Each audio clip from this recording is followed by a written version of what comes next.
Good afternoon. We're going to get started. Thank you for joining us for, I think, maybe our 8th in our series of webinars called Tedstrom Talks.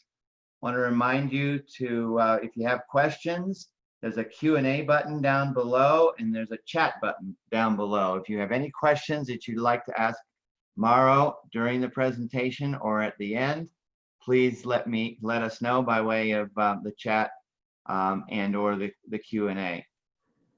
So Maro Casparian is the Director of Community Outreach and Engagement for the Denver District Attorney's Office. She's responsible for establishing the Denver District Attorney's Office as a community partner for crime prevention. Maro managed the Elder Abuse Unit's community outreach, advocacy, and the Denver Forensic Collaborative for At-Risk Adults, a program that brings together multidisciplinary partners working to identify and provide support for at-risk and or elder victims of abuse. Maro trains and speaks throughout Denver and nationally on topics including scams, caregiver neglect and exploitation, cybercrimes, healthcare fraud, identity theft, aging and ageism, the mandatory reporting laws surrounding crimes against at-risk adults. Today, we're going to be talking about fraud in the time of COVID. And Maro, I thought about this because we've been hearing about fraud for quite a while, and we've heard about increased fraud with the advent of the internet and the web. Is it getting worse? I have never seen it like this before. Scammers follow the headlines, and that's what we know, and that's how they work their magic.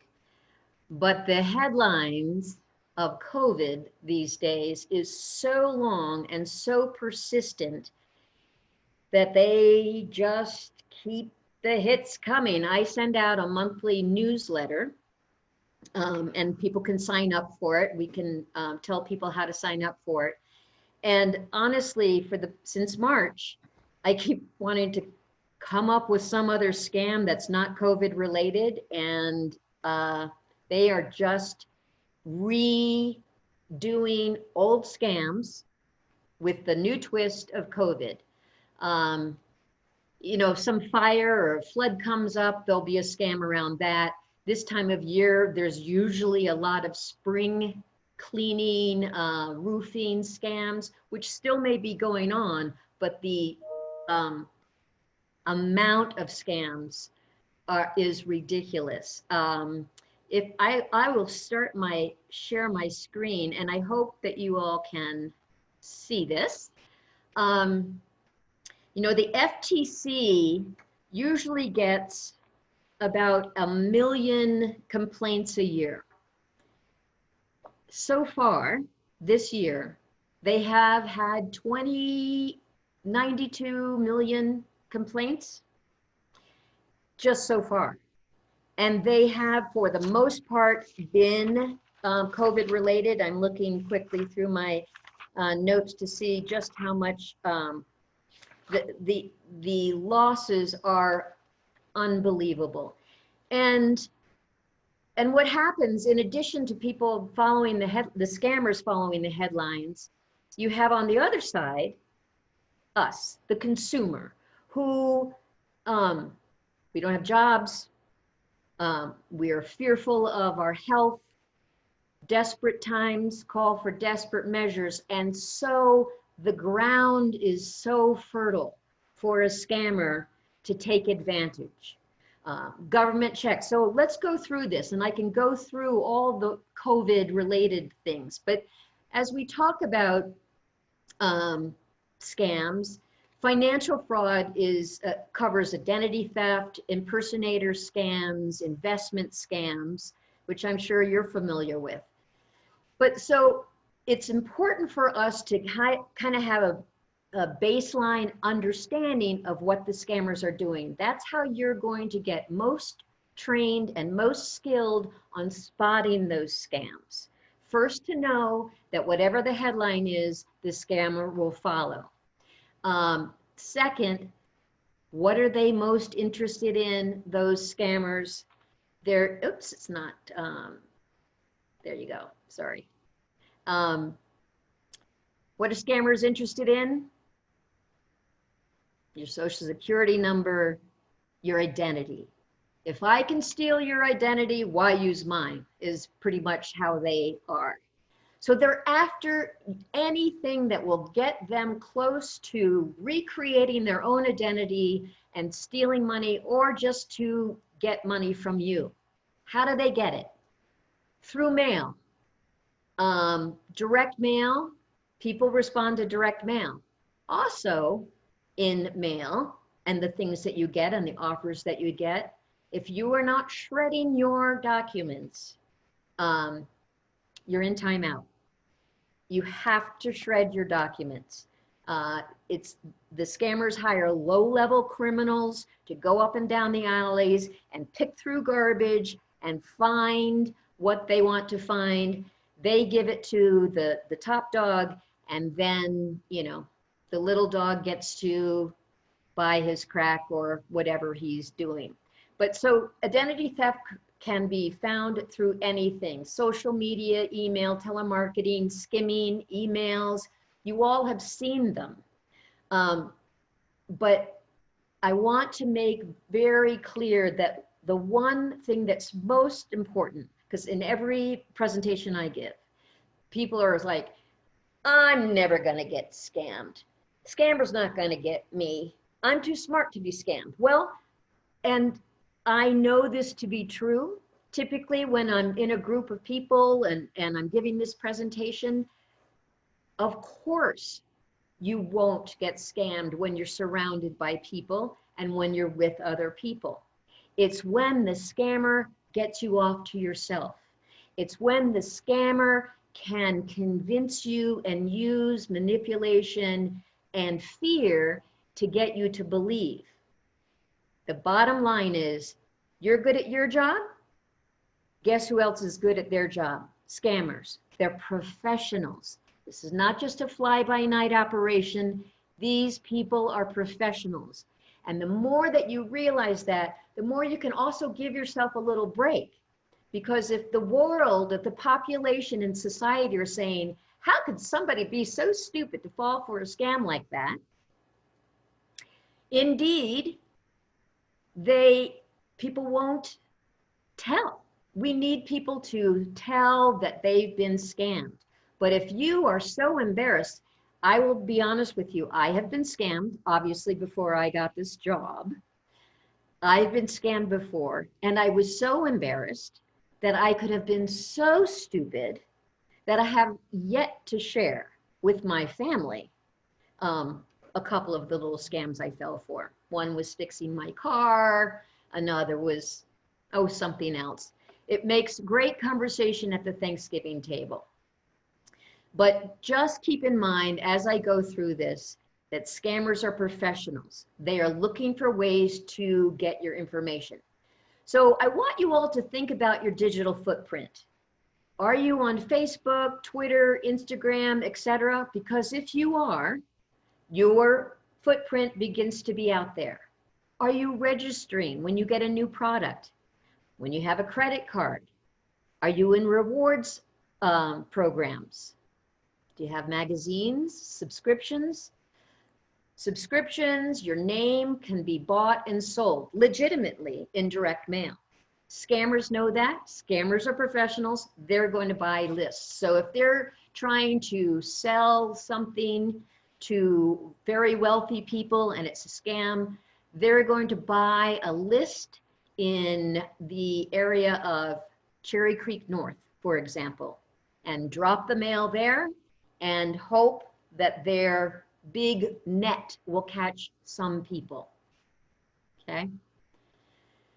So when you register for things, and these are all sources of public information, and it makes it very difficult to undo a scam, undo the damage that a scammer has done.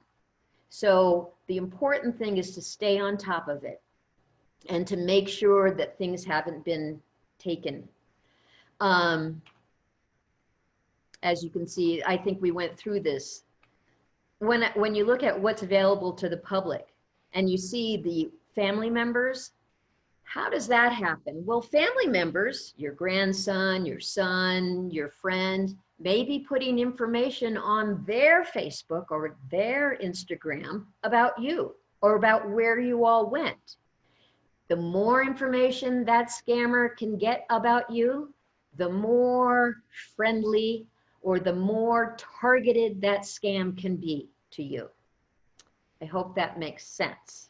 I usually am in front of people, as we all are, and I usually see heads nodding. So I'm going to assume I hear heads nodding. So who's the imposter? Let's start with the imposter. Can I spot them? No. They are and can be everyone. As Peter said, I used to do a lot in the work of elder abuse, and I will tell you that financial crime, financial theft, there's a 70% chance that it is someone with an elder. There's a 70% chance that it is someone within the family. So you cannot spot the imposter. They are sheep, fox in sheep's clothing. That's the expression.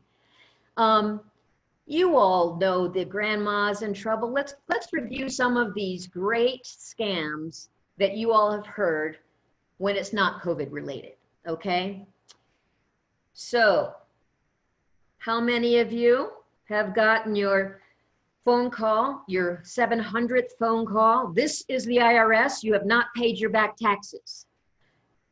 I would lay money that most of you have gotten that call. Or this is a Social Security office. You have to give me information. I got one just the other day. I have it in another slide. This is Microsoft, and you have a virus. Like there's this Microsoft God in the sky, keeping track of everyone's computer. But the bottom line that each of these people are trying to get is your personal information.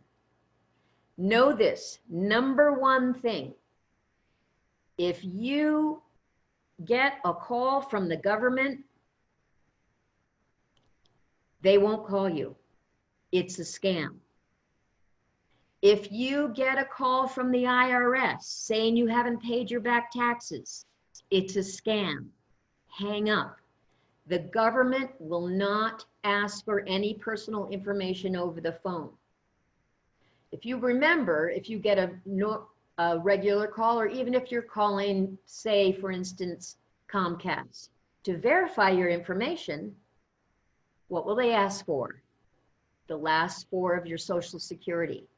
If somebody's asking for your entire Social Security number and they called you, hang up. Remember those days when the phone was on the wall over there and we'd have to go over there and answer the phone? These days, everybody's got a cell phone, and by God, I am not gonna miss a phone call. So people are just answering away. And my sister and I used to argue whose turn it was to answer the phone. And now these days, it's like, I'll answer anything. So my biggest tip that people like to ignore, which is very difficult to do, is if you don't recognize the phone number, don't answer it. Tell the people on your voicemail, leave a message.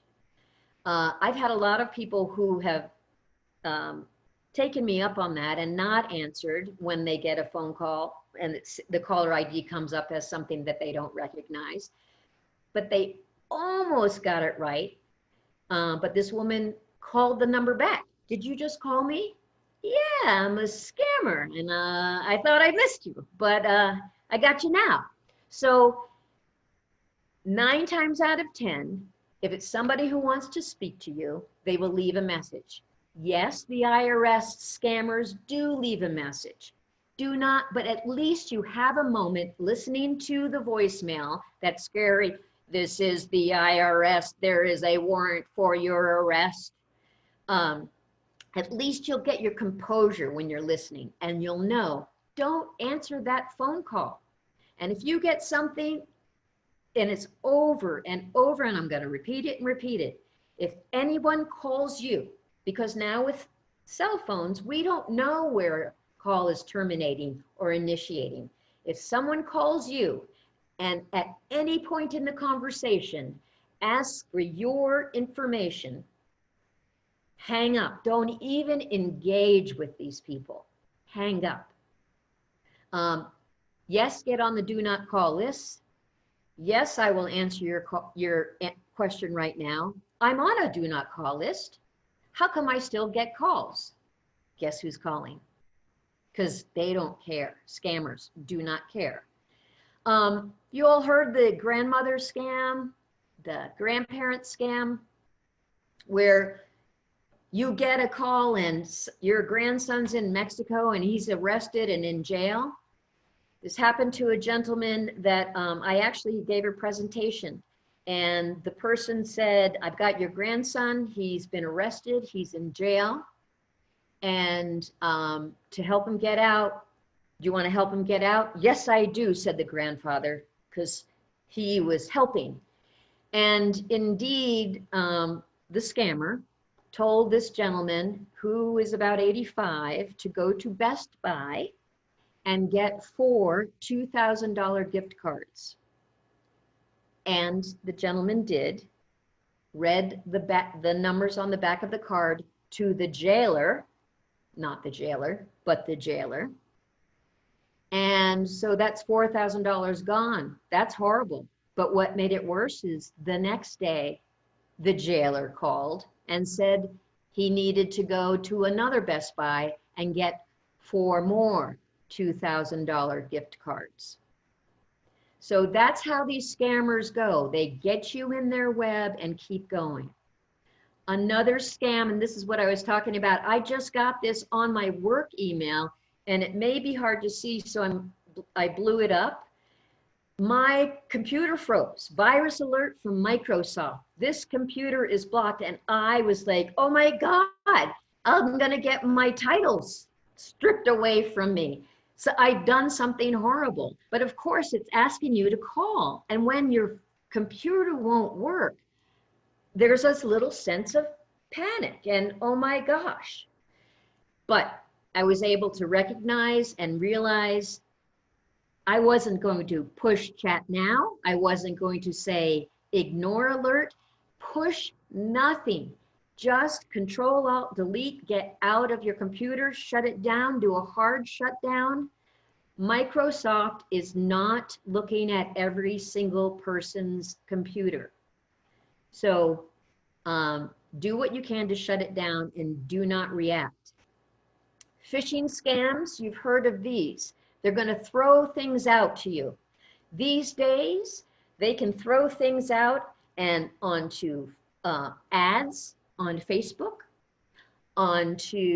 create, this is a bill or a real email that a gentleman at our office received from Xfinity.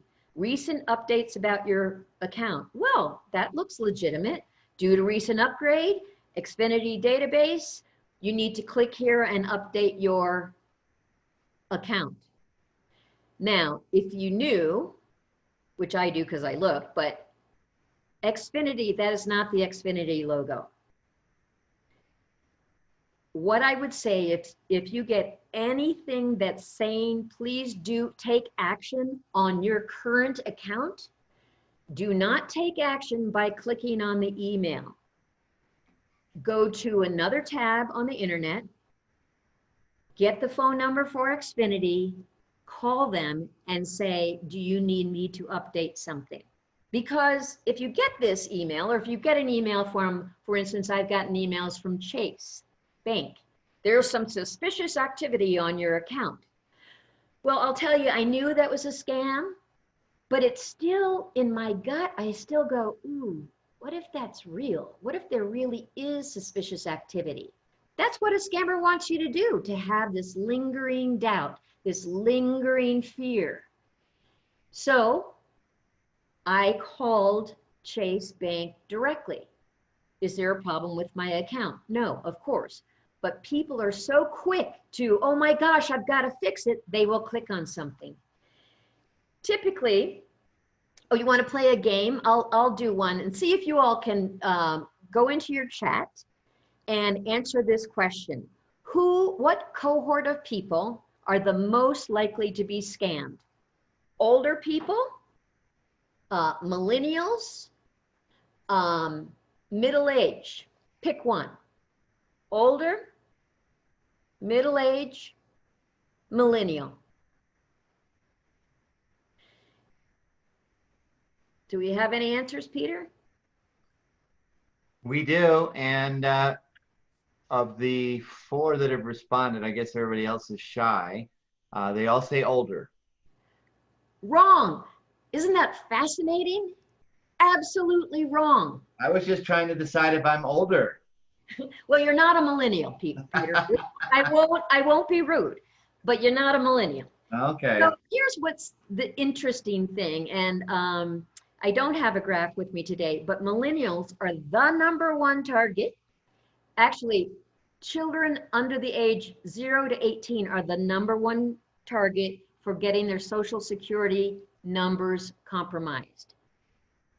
Children 0 to 18, the #1 target for getting their social security compromised. And remind me, Peter, to go back to that, and I'll tell you why.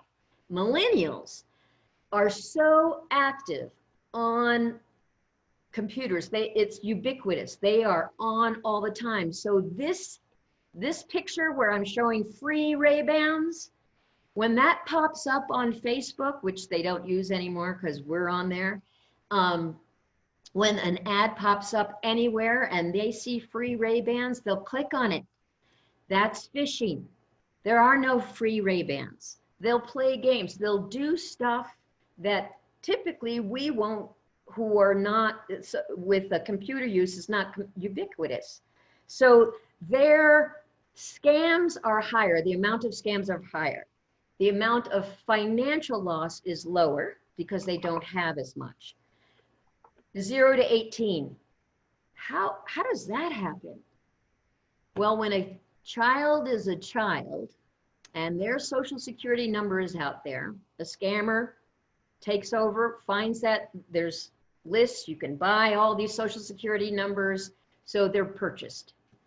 And you don't know that your child's social security number is compromised until they turn 18, want to buy a car, get a job, go to college. A couple of years ago, I ran into a young woman who was trying to get financial aid for college.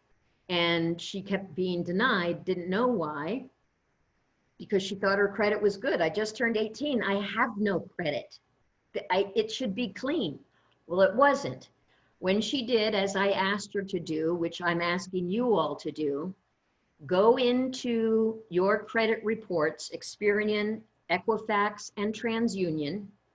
And this is not your FICO score. You need to go in there and get your free credit report. and we can send all this to you later, www.annualcreditreport.com. Any other website probably will be a scam or cost you money. These are free. And you can look up your credit report line by line by line. So this young woman, of course, never did that. Someone had compromised her social security number. Since she was 15, had bought a house, a boat, had gone under lost all the boat, all the house, foreclosed. That's the word I was looking for. But it's on her record, not his, whoever it was. And it takes so long to undo that kind of thing. So please, please, please take advantage of this. And for Corona, it used to be you'd get one free credit report from each place each year. Now with the coronavirus, because these things are happening all the time, you can get a free credit report every single week. If you have somebody under 18, I would suggest freezing their credit. Go into each one, Experian, Equifax, TransUnion, and freeze it. That way, no one can open an account or any activity. If you don't feel you're going to be needing any new credit cards or buying a new house or anything, you can, because COVID, they have created so we can freeze and unfreeze free of charge these days. It's a very powerful tool that most people don't know about and they're not using. And it's a way that you can, it's a lock. You're locking down your information. That's what you're doing when you're freezing. So do try that. Now let's do the COVID roundup. So all those scams, remember, scammers follow the headlines. Scammers don't make up new scams. They're all the old ones brushed off. And now here's the COVID roundup. We've got charity scams. We've got cures. We got here for only $19.99, you can have a cure to COVID. There are no cures. For only $29.99, you can get masks.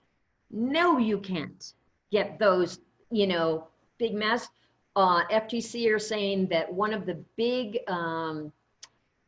categories of scams that they're alerted to are direct mail that don't come through. So ordering masks, and all of a sudden it didn't happen. Oh, surprise. The Good Samaritan scam, and this one I struggle with because I want to believe in Good Samaritans, and I think you all should. But there are bad guys who are promoting on things, simple little things like Nextdoor, that nice app.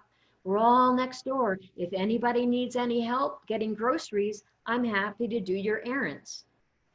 And P.S., when you give me your credit card, I'll never give it back. So there have been a lot of those things.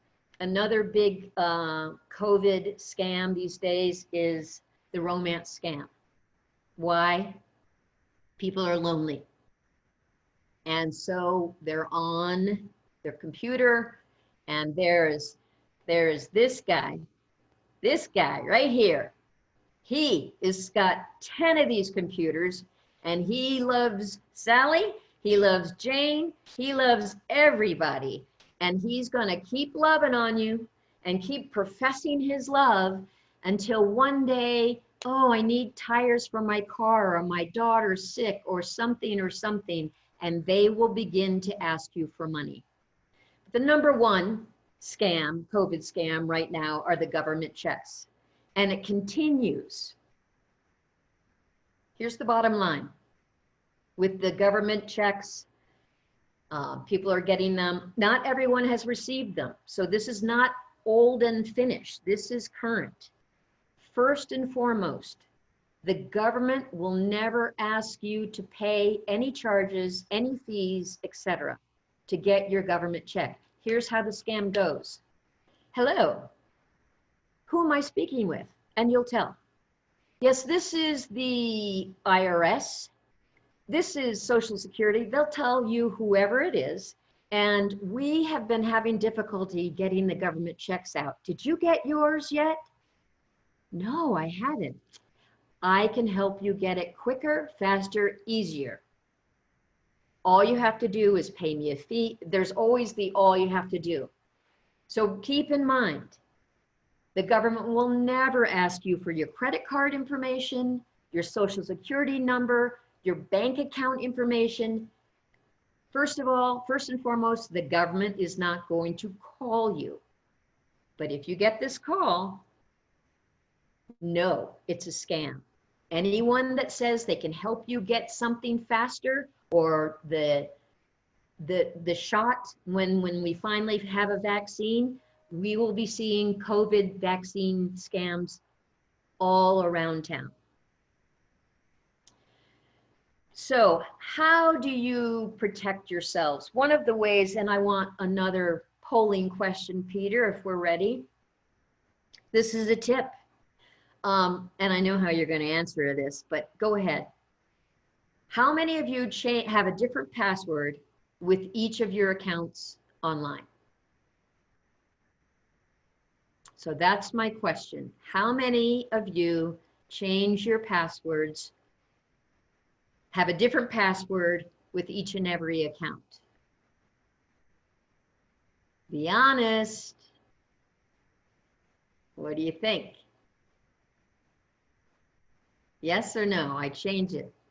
I have a different one for every time. What do we think, Peter? Let's see, we've got one, I use a variation. One says not me. One says no. One says not all accounts. So it looks like most do not. Most do not, and not me. I like not me.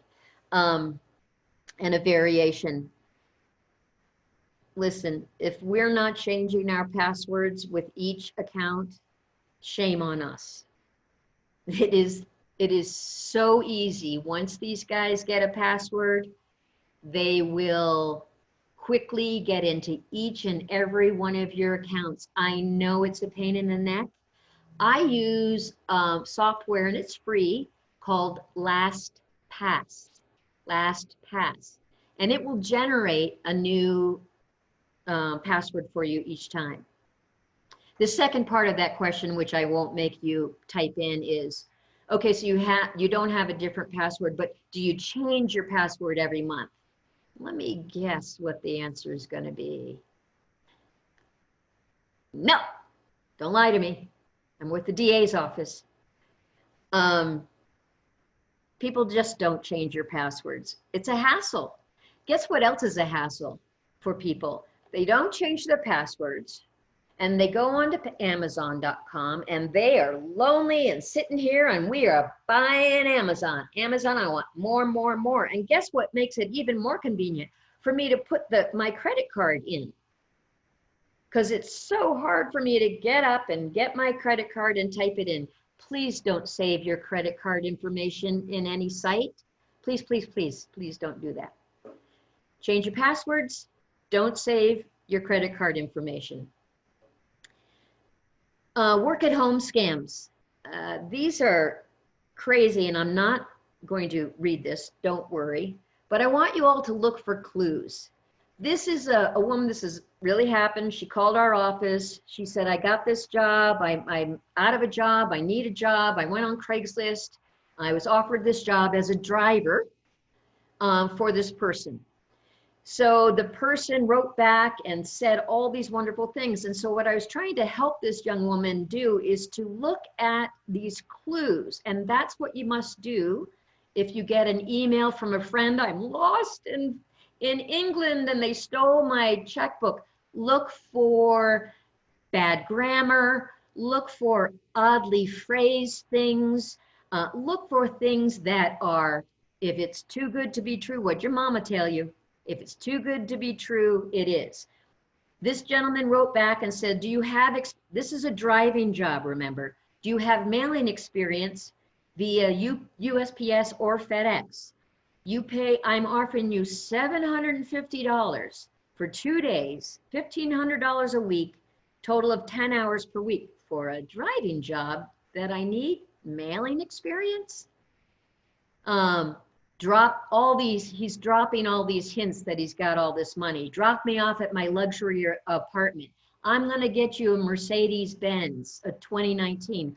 I say, what 2019? Give me a 2020. But I'm cultural with a great sense of humor, good morals. Check. So I just sent out work at home scams because that is now escalating, as you can imagine.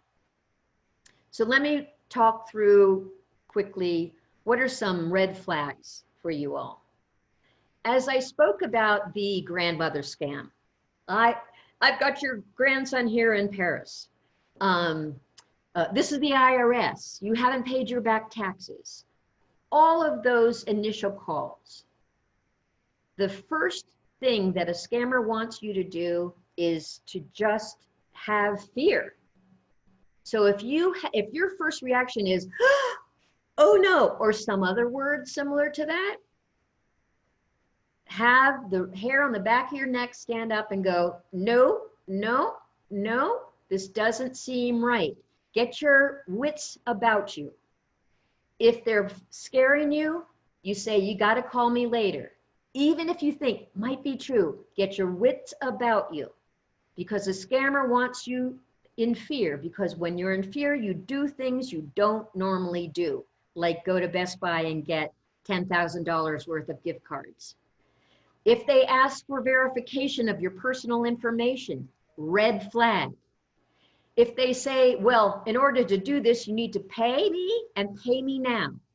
No, nobody's asking you that. Legitimate companies are not calling you, asking you to pay with gift cards. A lot of the IRS tax scams they're asking you to pay in iTunes cards. So that'd be lovely if the IRS were asking for that, but they don't. We have to pay in real money. That's tomorrow, don't forget. So those are the 5 red flags of a scam, but mostly it's being on your toes. Mostly it's about people saying, don't tell anyone. I can get you a better deal. All those things your mother told you. Hey, Maro, I have a question. Sure. You talked about passwords. I know of LastPass and OnePass. Do you have a particular password aggregator that you prefer or recommend? I use LastPass. I use the free version. Can it get hacked? Yes, it can. If you do anything on mine. So the safest thing, honestly, is to have a little tiny little book that you never take out of its little drawer. If you really want to lock it down. I will be honest with you, I have a little book and I'm scratching through and creating new passwords all the time. Have I ever lost this book? Yes, I was foolish and took it with me in my pocketbook to somewhere. So I had to, when I realized I did that, I'll be honest, when I realized that I lost my password book, I can't believe I'm telling you all this. I froze every single one of my accounts. I put a freeze on the 3 Experian Equifax, and I changed all my passwords on every account, and I began again. Was it a hassle? Yes. Did I learn my lesson? Yes. Did that answer your question, Peter? Sure did. Thank you. So I want you to know also when a company asks you when you're signing up, even you go to the doctor's office and they ask for your social security number, you don't actually have to give it, which is fascinating. You could give the last 4. You might have to do a deposit on things. So in the last few minutes, I want to just take a quick moment and talk about investment scam. I appreciate Peter bringing me here to talk to you all about scams. It is so malicious. It hurts so many people. And investment scams, without using someone professional who has good backing, good ratings, you are most susceptible. So I want to ask you a question. Who is the most likely, male or female, to become a victim of investment fraud? Male or female? Write her in.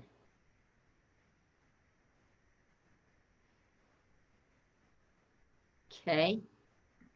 What do we got? All right. We have male, female, male, female, female, female. Okay, so the majority of people think the most likely is a female. How old are they? Are they, okay, let me ask you this. Are they wealthy? Yes or no? Is this victim generally wealthy? Yes or no?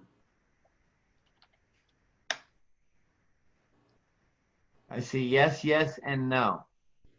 And another no. 3 no's and 2 yeses so far. Okay, so here's the deal. The typical investment, think Bernie Madoff. The typical investment fraud victim is well-educated, a male, age 55 to 65, financially literate, has disposable income, higher income, self-reliant, and the least likely to report, 1 in 12. Why is this? And Peter, I'd like your perspective on this because I'm sure you follow investment scams. We just indicted a gentleman who built, is that the right word? And did an investment, grand jury indictment, had hundreds and hundreds of victims, most of them male. Most of them followed this profile to the tune of $5.4 million. Million dollars. Oops, I'm sharing something I didn't want to share. So he would go around telling people that they could, in 3 months' time, get a 30 to 60% return on their investment in 3 months. Diamonds from Africa. And it went on for years and years. And then it became the general entanglement. And what I find in my research on investment fraud issues are that people don't do their homework, that the gentleman at that age wants psychologically, they want one home run to leave a good legacy for their family. Does that kind of ring true to you, Peter, at all? Well, certainly our clients are Not your clients. in general, you mean? Yeah, I mean the scams that go on there. Oh, absolutely. And we find that we'll get an email from a client, or at least it looks like it's from a client asking for money. And we've been trained. We have anti-money laundering training and fraud training that we have to do every year to make sure that we are paying attention to potential fraudulent action toward us, trying to access our clients' assets. And so we know that we're not allowed to take a request by email. It has to be by telephone. We have to ask their name. If there's some sort of request, we can even say, "How do you know me?" And things like that. So those things are happening.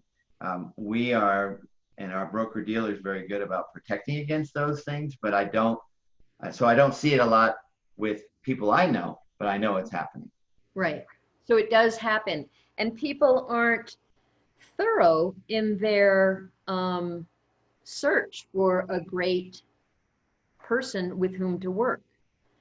They will respond. This is the psychology of investment scams. So people respond quickly.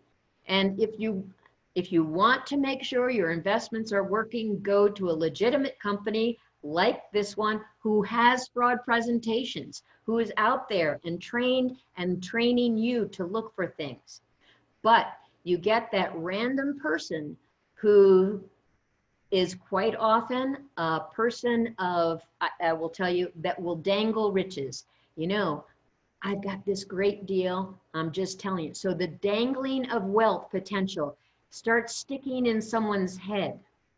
Source credibility. So one of the top people who scam this thing or get taken advantage to continue the scam are ministers, clergy of the cloth, because their source credibility. Well, he's a man of the cloth. Of course he's not gonna lie about an investment scam. Like, you should go to a professional investment company, not Joe next door who's got a good deal for you. Would you agree, Peter? I would. And when we are setting up new accounts, we have to do double verification. We're constantly vigilant, looking out for what might happen and what people might be trying to accomplish with regards to fraud. And I ask the participants to do what Peter's doing for you all, for the clients, do it for yourself. And I hope that that's how you found Tedstrom. because you did your research, you looked them up, there is a history. If anyone had looked this fellow up who just got indicted, just looking him up, you would have seen that there's no such address. It was a UPS box office. So they would have looked at basic things to look up. They would have found that he had reports against him, that he was no longer in good standing. So my thing is, make sure you do your homework. Like, you found your way here, but you all are here.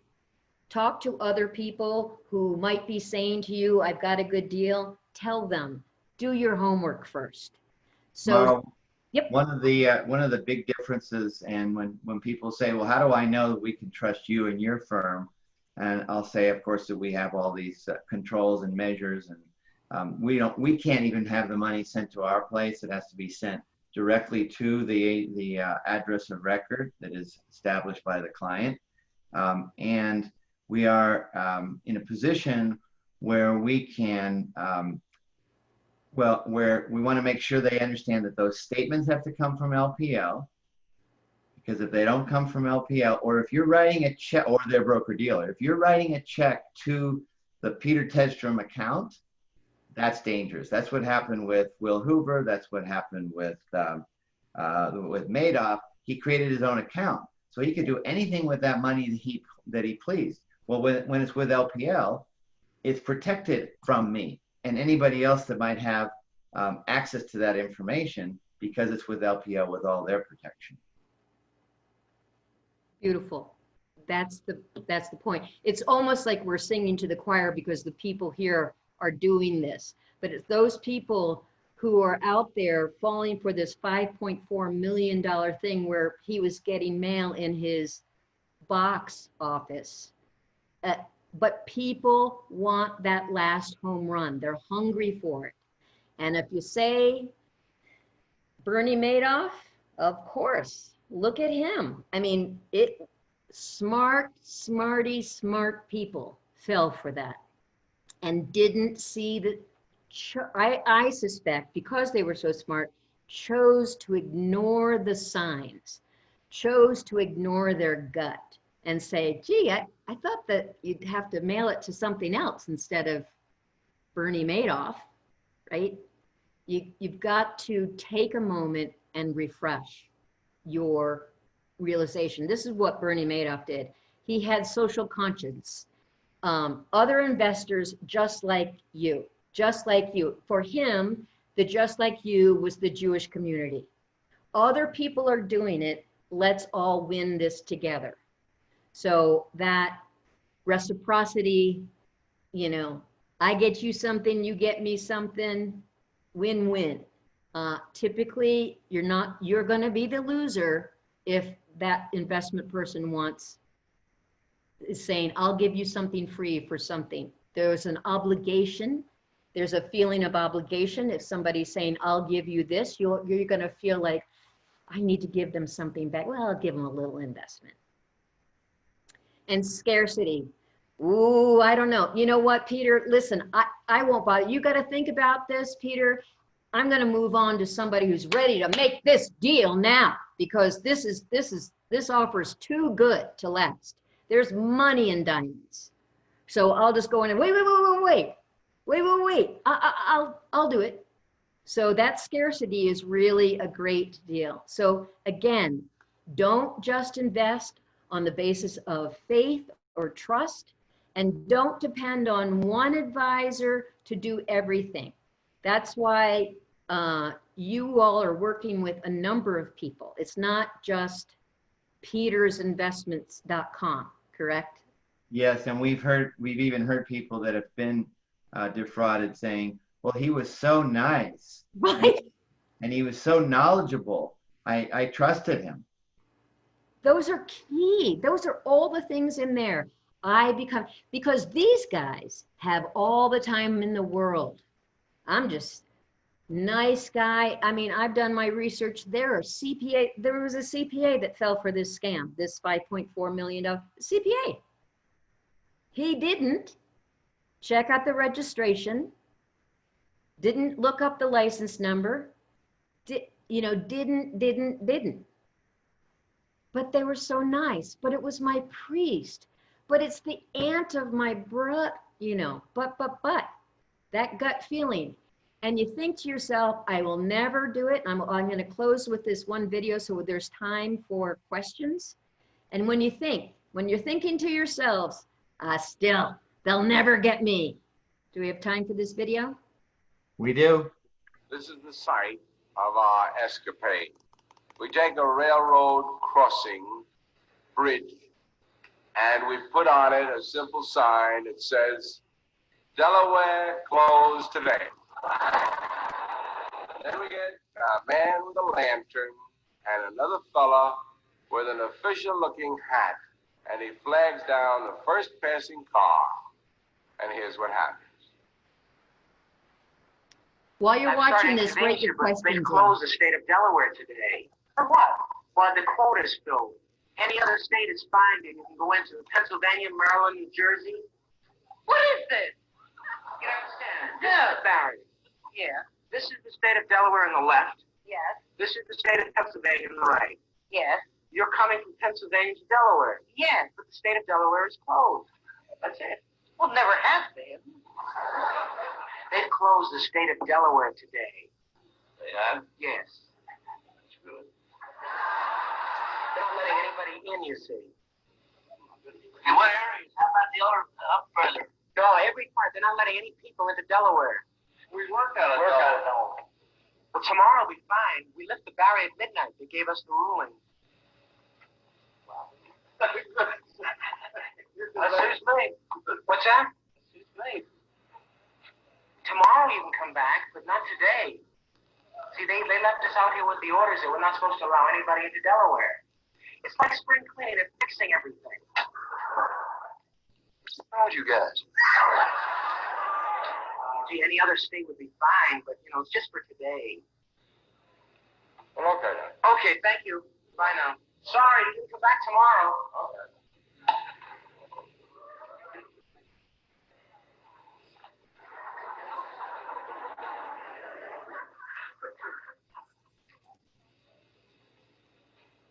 Oh, is New Jersey open? Yes. Oh, well then I'll go to New Jersey. Maro, the irony is that we would not necessarily be surprised if a state closed today based upon COVID. So that might be more believable today than Wow. You see, you have to be, thank you for making me aware. I should take it out until COVID's passed. Well, thank you, Maro. Let's make sure that we get last minute questions before we wrap up in the next couple minutes. I have a question, and I think it's something that you probably dealt with before, and that is, what do we need to know about the dark web? It's very, very dark. You don't want to go there. There's no lights on. No, it is a jungle of information. There's cryptocurrency. Again, if anybody asks you to pay anything in gift cards or cryptocurrency, don't do it. You were out. I have a whole other presentation that actually the fraud investigator went online and found things about me. It's easy to do. You want to keep your footprint small, reduce your footprint. Anything can be bought and sold on the dark web. Thank you. Are there any other questions before we wrap up? To get my monthly newsletter, and I can put you on today because I'm going to send it out tomorrow, send an email to amc@denverda.org. There's my phone number. You may call me for anything. We have a fraud hotline there. Just say subscribe in the subject line if you want the newsletter. And I'm so grateful to have this time, and thank you so much for having me here. I appreciate it. Thank you, Maro. I have one maybe statement, maybe question. That is, we have referred our clients to AARP's Fraud Watch Network. Is that valuable? Wonderful, wonderful, wonderful. There are so many sources. To AARP is elder fraud. The Attorney General has Stop Fraud Colorado. It's wonderful. If you get any kind of information that comes in that makes you, again, fear or makes you go, I wonder, just hang up, stop, and go check it out. Go check out on FTC. The FTC has great information on fraud and scams that are going on, and very interesting actually too. Very good. Well, Maro, I want to say thank you so much for informing us and helping us protect ourselves and avoiding fraud. We really appreciate it. I suspect if somebody would like a copy of the slides, you might be able to provide those. Absolutely. All right. So anyone who's on there on our presentation today on the webinar, feel free to contact Barbie or me, and we'll make sure you get a copy of the slides. The slide you see up in front of you is our next presentation, Reflections on This Moment and Movement. Greg Moore, editor-in-chief of Deke Digital. He used to be, I think he was the editor for the Denver Post for a while. He wrote an article for the Colorado Sun, which I picked up on and read, and was fascinated by his story as a black man and what it's like to be a black man and growing up as a black person over the years, and some of the challenges, some that we're aware of and some that we might not be aware of. I think it'll be a fascinating presentation. It's in 2 weeks at 2 p.m. Tuesday. We'll look forward to seeing you all then. Thank you all for joining us. Thank you, Maro, once again, and we'll see everybody later. Bye-bye.